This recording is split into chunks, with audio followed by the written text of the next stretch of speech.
Maalagang araw. Ako si Anjo Santos.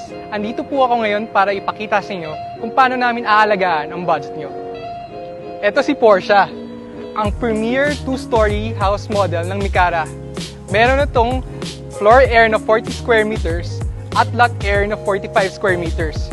Kung kukunin nyo naman ay ang corner lot, naglalaro ito sa 60 square meters hanggang 100 square meters na lot area.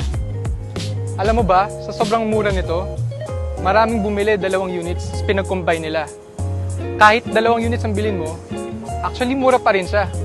If you'll notice, meron siyang provision for carport. Ano masasabi nyo? Diba ang ganda? So ito yung Portia unit. Ito, makikita niya sa 40 square meters, meron na kayong kitchen, living area, at the same time may guest room pa sa baba. Saka wala ba kayo napapansin? Itong pintuan yan, bakal yan. Steel door for your added security. So ito yung guest room. Marami tayong pwedeng gawin dito. Pwede natin gawing office, entertainment room, maid's room.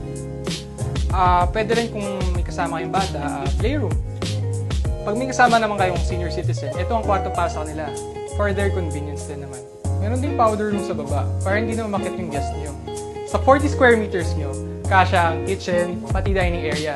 Hindi na rin mahihirapan si Mrs. dahil luto, kain, linis. Diba? Madali. Kapag kumakit kayo ng second floor, makikita nyo may 2 bedroom. Tsaka meron din toilet and bath. As delivered, naka-install na yung shower, toilet at sink. Sa Mikara, siguradong alaga ang budget mo.